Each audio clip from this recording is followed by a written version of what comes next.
Olá, está começando mais um Capital e Mercado, um programa que abre espaço para debater as questões centrais do país.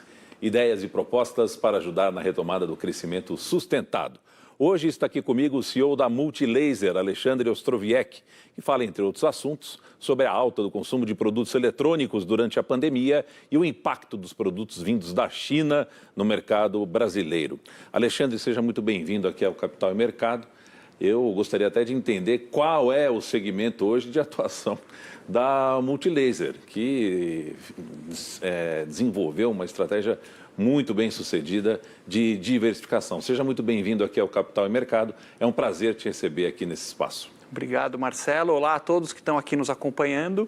A Multilaser é uma empresa muito especial, porque ela é uma empresa nacional, uma das 150 maiores empresas do Brasil hoje, muito diversificada, com bens de consumo de diversas categorias. Então, nós temos um pilar de crença da nossa empresa, que é a crença nos produtos de tecnologia para fazer a vida, como a gente diz, para fazer a vida ser multimelhor. Então, são produtos para home office, informática, celulares, produtos para mobilidade, como veículos elétricos, roteadores, produtos para casa, eletroeletrônicos, eletroportáteis, muita coisa, mais de 5.000 produtos da Multilaser, de mais de 30 categorias. Então, a Multilaser tem praticamente tudo para as diversas fases da vida do consumidor. Bom, como a gente falou aí, eu queria entender um pouco como é que foi o impacto da pandemia. Mas pelo que eu pude perceber, essa estratégia de diversificação começou antes da pandemia, né? Quando começou essa estratégia de diversificação e por quê, Alexandre? Então, ela vem desde os primórdios da empresa. A Multilaser foi fundada pelo meu pai, Israel Ostrowiecki, em 87, e até 2003, aproximadamente, era uma empresa focada em cartuchos de impressora. Você lembra lá dos cartuchinhos que você vendia cartucho vazio na rua e o pessoal reciclava? Então, a Multilaser que trouxe essa tecnologia para o Brasil, de reciclar cartucho de impressora. E aí, infelizmente, em 2003, meu pai teve um acidente marítimo, ele desapareceu durante um mergulho. Eu já estava na empresa há um ano e meio, mais ou menos, entrei com 22 anos. Quando eu tinha 24 anos, o meu pai desapareceu e aí eu assumi a liderança da empresa como CEO. Isso já faz 18 anos e desde então a gente vem diversificando, porque a gente entendeu que nós tínhamos um bom canal de vendas em papelarias, lojas de informática e o computador pessoal estava explodindo no Brasil, estava começando a popularizar.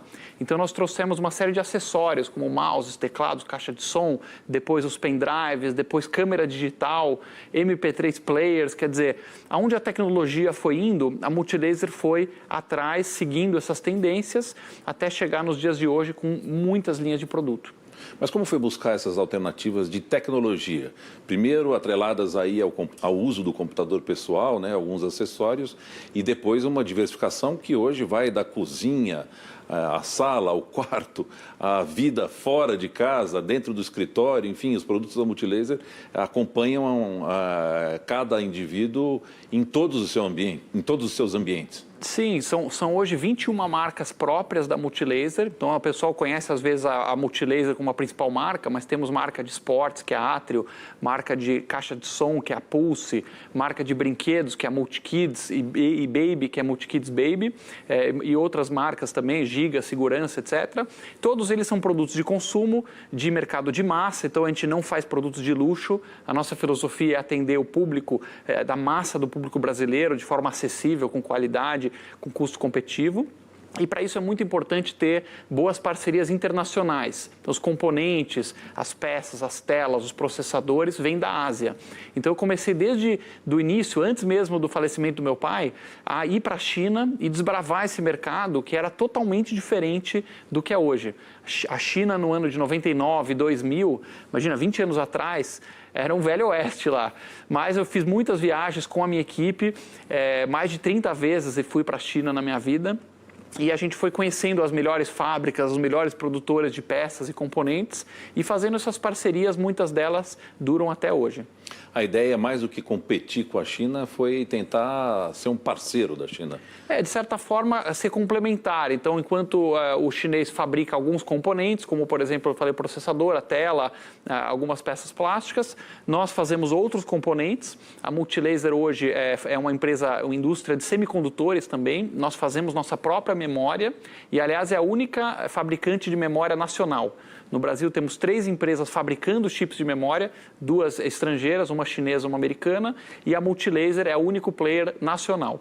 Só que a gente compra demais componentes, junta a memória, bate as placas, faz o produto, faz o teste e aí vende para mais de 40 mil pontos de venda no Brasil. Bem pulverizado mesmo a distribuição.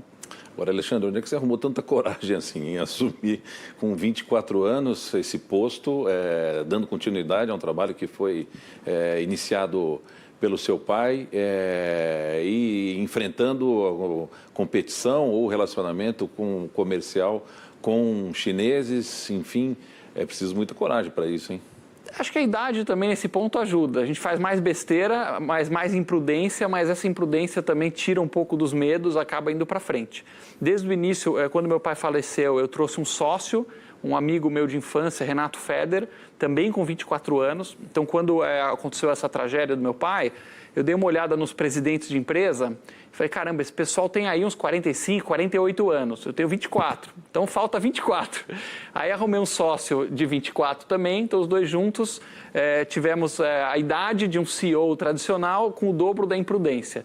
Então acabou indo em frente. E uma curiosidade, o Renato, ele ficou comigo 16 anos como co-CEO, liderando a empresa junto, e depois ele virou secretário de educação.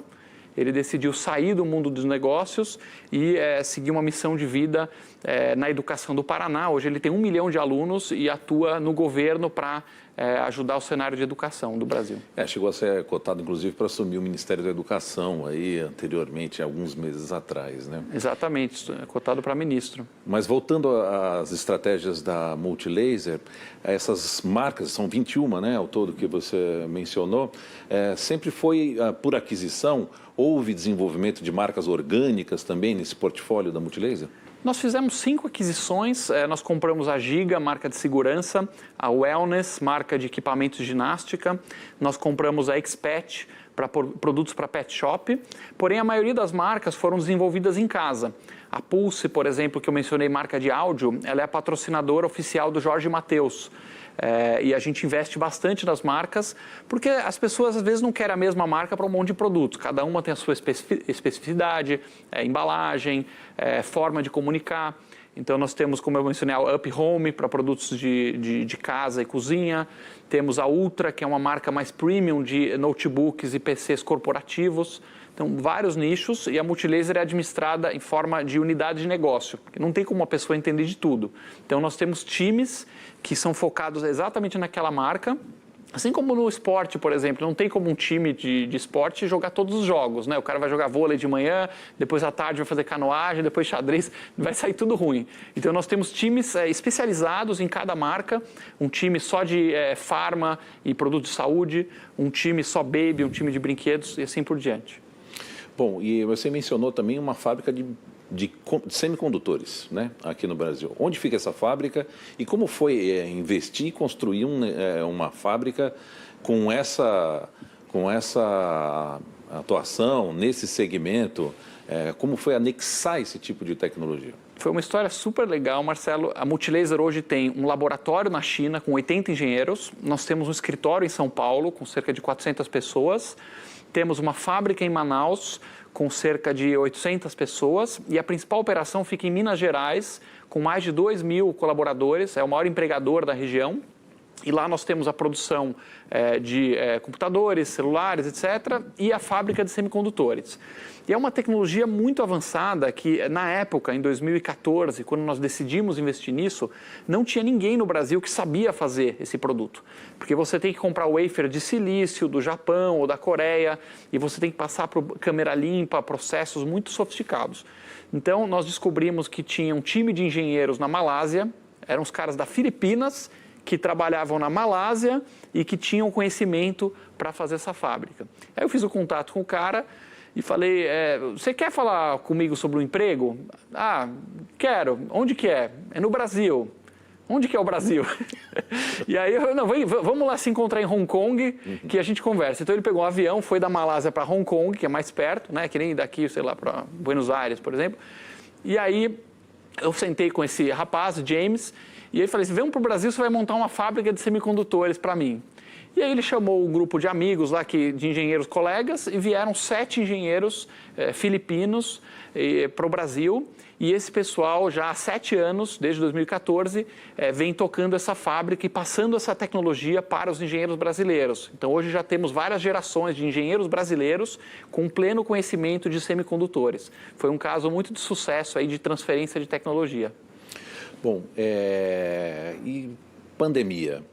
Houve um aumento de consumo de produtos eletrônicos, as pessoas ficando mais em casa, precisavam realmente de mais alternativas para ter uma rotina mais fácil, mais simples? É um pouco por aí? O que vocês perceberam e quais são as lições aprendidas durante esse tempo de pandemia, Alexandre? Então, Marcelo, a Multilaser ela pegou bem em cheio as diversas fases da pandemia. Existia uma fase 1, digamos assim, que foi a fase China, de janeiro, fevereiro de 2020, em que o problema estava confinado na China, era um problema de supply, de abastecimento. As fábricas fecharam, a China inteira parou, não tinha produto, a produção desabou e o mundo estava muito preocupado com o desabastecimento. A partir de março, abril, veio a fase mundo. Lembra que espalhou muito rápido, chegou no Brasil no dia 15 de março, mais ou menos, começou os fechamentos da economia, aquele pavor todo. E aí a indústria ficou com muito medo, o varejo com medo, as lojas fechadas. E aí todo mundo começou a pisar no freio e cortar pedidos. Então a China já não estava produzindo, os poucos pedidos eram cortados. Então teve um desabastecimento global de componentes. Quando chegou maio, junho, chegou a parte do veja bem. Por quê? O mundo não acabou, felizmente. Tem uma tragédia em andamento, uma tragédia sanitária que não tem preço, né? São vidas perdidas. O Brasil é um dos recordistas em mortes no mundo, tanto por milhão, que é proporcional, quanto em número absoluto. Mas a economia continuou rodando até para abastecer as pessoas de comida, de remédio, senão ia ter um caos maior. E as pessoas foram para o home office, começaram a consumir mais produtos de algumas linhas da Multilaser. Então, claro que algumas linhas pioraram, como, por exemplo, caixa de som, que festa não tem, então caiu. A parte automotiva, a nossa linha automotiva caiu, mas outras linhas foram muito bem em termos de vendas. Notebooks foi bem, a parte de acessórios de computador, roteadores, produtos para casa. O nosso aspirador robô bombou de vender. Todo mundo em casa, de saco cheio aí de pandemia, e precisava limpar a casa, facilitar a vida. Então, muito aspirador robô, muitos produtos começaram a ser consumidos. E, em paralelo, teve também uma inflação no Brasil, o dólar subindo, aumento de custos por causa dessa falta que eu mencionei. Então, acabou tendo um aumento da receita das indústrias. Praticamente todas as indústrias desse ramo tiveram um aumento de receita. Não quer dizer que ganhou mais dinheiro necessariamente, porque uma boa parte disso é inflação de custo, pagando mais caro o componente e o dólar subindo. Mas a linha, chama-se a top line, né? A primeira linha lá de receita subiu bastante para todas as indústrias do ramo. Bom, você tocou num assunto importante que é essa questão do câmbio aí. No Brasil, isso evoluiu de forma bastante desafiadora nos últimos tempos. Se por um lado para o exportador é muito bom, ainda tem um impacto muito importante nos custos das empresas. Como é que vocês avaliam essa condição aqui no Brasil? Nós estamos preparados ainda para enfrentar mais desafios aí nesse horizonte? Como é que vocês estão enxergando o horizonte do câmbio aí? Eu vejo com muita preocupação não só o câmbio, mas outros indicadores macroeconômicos do Brasil. Inflação, especialmente. E a inflação, de certa forma, ela é filha do câmbio. Porque uma vez que o câmbio sobe, todos os produtos comercializáveis, tudo que dá para exportar ou importar, imediatamente tem um impacto inflacionário. Então, por exemplo, petróleo, óbvio, minério de ferro, todos os importados da Multilaser, os componentes que alimentam os eletrônicos que o brasileiro tanto consome, tudo isso sobe de preço inevitavelmente. Produtos, serviços menos, porque não é comercializável, então sobe o câmbio, não vai subir o preço do cabeleireiro, do restaurante, etc., mas comida sim impacta muito forte. E a inflação é um monstro que machuca muito, especialmente quem está na base da pirâmide. É um monstro muito cruel, talvez seja o fator mais duro, mais impactante para os cidadãos mais humildes do país, que tem poucas medidas de proteção contra a inflação. Então eu vejo com muita preocupação, tanto a inflação, que é a última ponta aí, a consequência, quanto o câmbio, que é um sintoma da doença, quanto o déficit público, que é a causa. A verdadeira causa, o link causal de problemas, na minha opinião, é governo com buraco nas suas contas, gerando inflação, desconfiança de investidores e depreciação do câmbio. Esse que é o círculo vicioso que nós estamos hoje. Bom, e essa recente medida de propor um aumento no IOF para financiar uma parte importante de programa social aqui dentro do Brasil, mas isso deve ter um impacto bastante razoável aí também nos negócios da Multilaser. Eu acho que é uma medida, eu vejo com prós e contras. O aumento do Bolsa Família eu vejo com bons olhos. De R$180 aproximadamente para 300 que está se falando, eu acho que é uma medida muito urgente, porque essa população que está na base da pirâmide, ainda mais com essa inflação que nós estamos tendo, está em dificuldades enormes. Então, sem dúvida, eu acredito que o Bolsa Família sim precisa ser aumentado, porém ele não tem que ser aumentado através de mais aumento de impostos, muito menos um imposto tão perverso quanto o IOF, porque ele cascateia por toda a economia. Então, ele impacta no empreendedor, na geração de empregos, no investimento. Eu não tenho dúvida de que essa medida tem fins aí eleitorais. É o governo de olho nas eleições do ano que vem, buscando fortalecer a sua popularidade aí nessa base da pirâmide. Esse tipo de medida de aumento do Bolsa Família deveria ser financiado, na minha opinião, com corte de gastos e corte de gorduras dentro do próprio Estado. A gente tem um Estado que, em alguns aspectos, é extremamente inchado.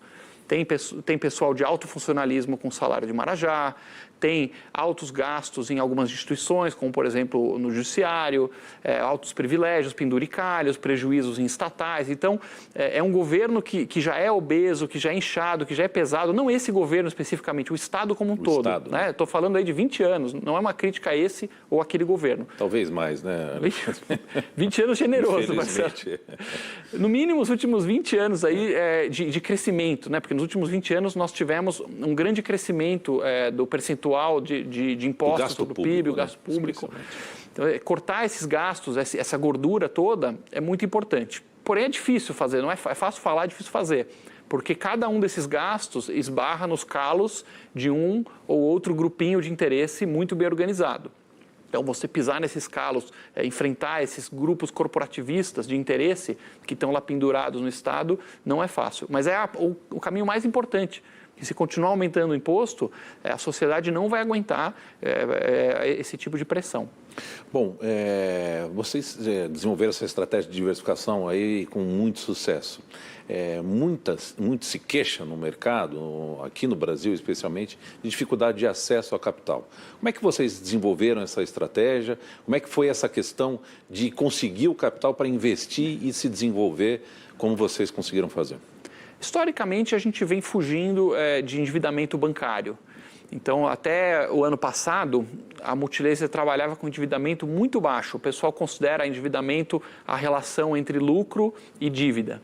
Quantas vezes você tem de dívida em relação ao lucro, certo? Então, por exemplo, a empresa ganha 1 milhão por ano e ela tem 500 mil de dívida, é meia vez o lucro, é considerado baixo. Então, a gente sempre teve até meia vez, até meio lucro a gente tinha de dívida bancária, muito baixo. Falam que 3 a 4 seria uma dívida alta, 3, 4 vezes. A partir da pandemia que cresceu o faturamento, como eu mencionei, de aumento de custos e mais faturamento, nós começamos a ter mais endividamento bancário. E aí veio a ideia de, eventualmente, fazer o IPO da Multilaser. Porque aí, pela primeira vez, nós estávamos realmente com um uso muito claro do dinheiro, nós precisávamos reduzir o endividamento, não queríamos ter esse tipo de alavancagem, né? Alavancagem é o risco de você ter dívidas. E aí, em janeiro desse ano, tomamos a decisão e acabamos conseguindo concluir um processo bem sucedido em julho. Bom, é um processo difícil, exige uma governança importante, né? Como vocês se prepararam, se ajustaram para esse processo, para poder seguir com tanto sucesso numa abertura de capital, Alexandre? Então, a IPO são duas trilhas que têm que ser trilhadas até você conseguir concluir com sucesso no final. Bom, obviamente tem que ter uma terceira, que é o mercado estar com a janela aberta, tem que estar num bom clima de mercado, com investidores animados, senão não sai IPO nenhum. Coisa que agora já está um pouco mais difícil. Nós pegamos o final de uma janela aí para o nosso IPO. Mas as duas trilhas são, a trilha de auditoria, procedimentos e documentações, que já estava até bem maduro, a Multilaser já vinha sendo auditada há muitos anos, então estava meio caminho andado. E o segundo é a trilha comercial, de você pegar a sua empresa debaixo do braço, o prospecto, e oferecer para os investidores. Então, eu nunca tinha passado por isso, é um trabalho que o CEO tem que fazer diretamente, então eu fiquei praticamente 1 mês e meio só em função do IPO, fazendo 8, 10 reuniões por dia para apresentar a empresa. E é tipo uma pessoa que está me assistindo aqui, vamos supor que você tem uma empresa, uma padaria, e você quer trazer um sócio para a sua padaria. E aí você vai chamar, sei lá, seu primo para talvez virar sócio, ele vai querer saber tudo da sua padaria. Você vai explicar, você vai mostrar a máquina de pão, você vai mostrar os números, ele vai fazer perguntas. E o IPO, de certa forma, é a mesma coisa, só que em vez de falar com um cara, possível investidor, você vai falar com 500. Então, tem que repetir 500... Eu, pessoalmente, fiz 200 reuniões ao longo do IPO. Então, repeti 200 vezes a história da Multilaser, os números, apresentando, reapresentando. Tem que ter bastante casco duro para você tentar manter aí uma boa qualidade da apresentação. No final, acabou sendo bem sucedido.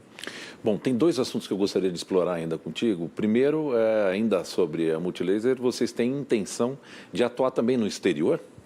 Sim, nós estamos expandindo a operação da empresa. Já temos vendas no Uruguai, Argentina. Nós temos um pouco de vendas Paraguai, Bolívia, que é Cone Sul.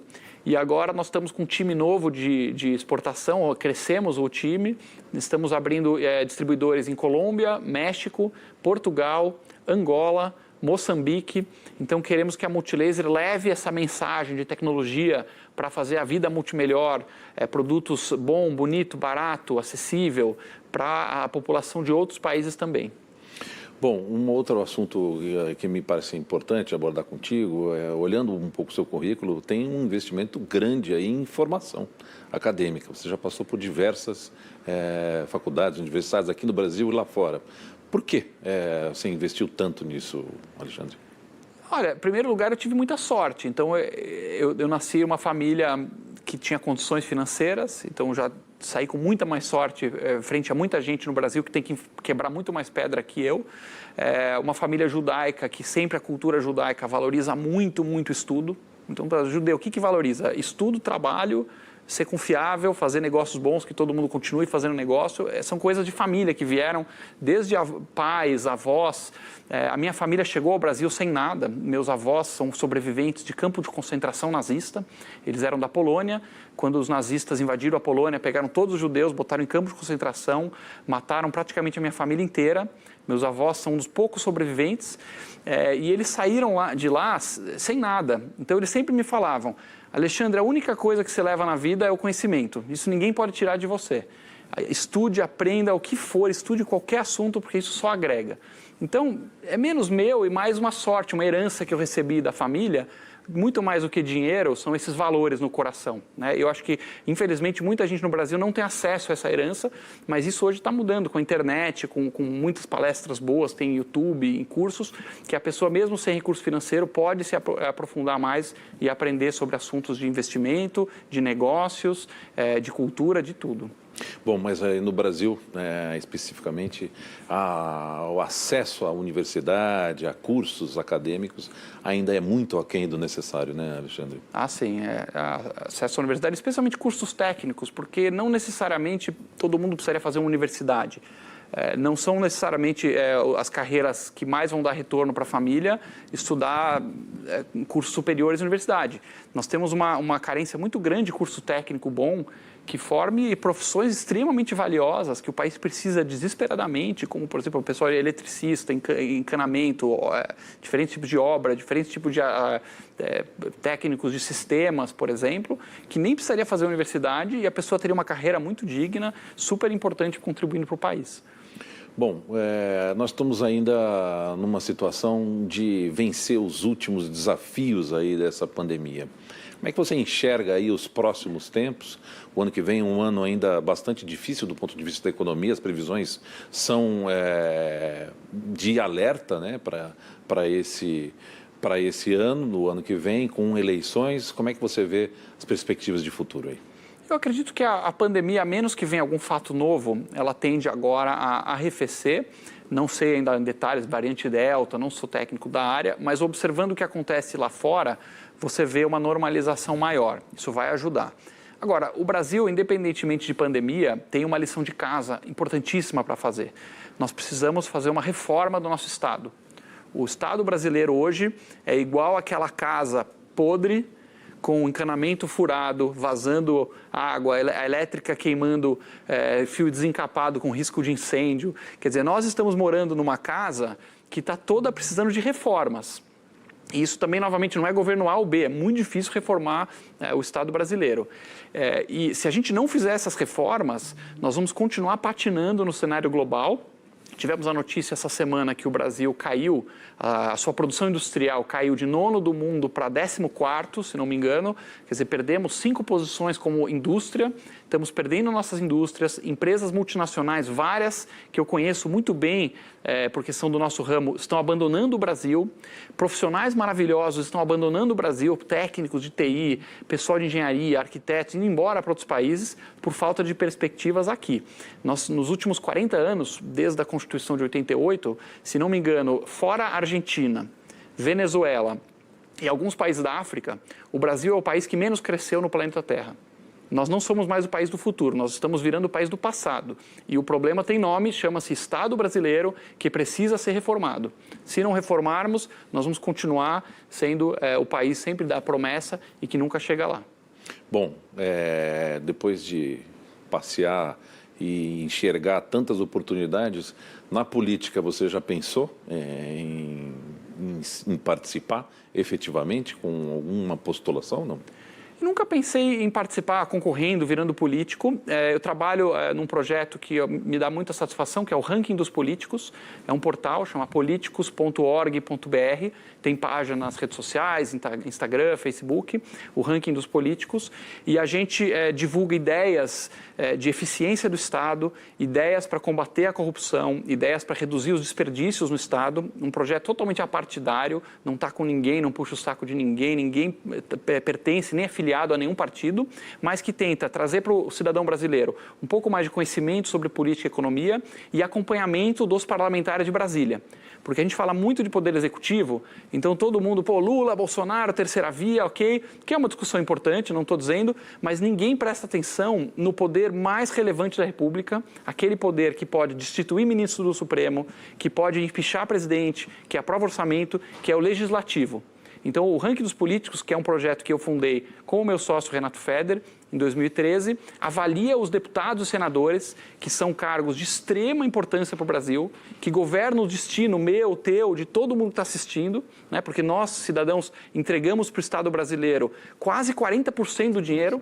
Você trabalha 5 meses por ano, você que está me assistindo, 5 meses por ano você trabalha pagando imposto para o Estado. Então, você tem que dedicar 5 minutos para acompanhar os caras que estão com a nossa grana. E esse é o ranking dos políticos. Então, essa para mim é a minha missão, não ficar me metendo na política desse partido ou daquele, e sim ajudar todos, elogiar os bons políticos que existem. Tá? Existem pelo menos uns 20% dos políticos são muito bons, 80% nem tanto, mas na nossa avaliação, encher a bola desses 20%, fazer eles crescerem para votar as coisas certas, para ir consertando o Estado e aí melhorar a vida de todo mundo. Perfeito, infelizmente nós estamos chegando ao final. Eu quero já deixar aqui um convite para a gente voltar a falar aí no futuro, acompanhar esses temas tão importantes. Muito obrigado pela presença aqui no Capital e Mercado, Alexandre. Obrigado, Marcelo. Grande prazer. Quero agradecer também a sua companhia, acompanhando o programa Capital e Mercado, que vai ficando por aqui. Até a semana que vem. Até lá.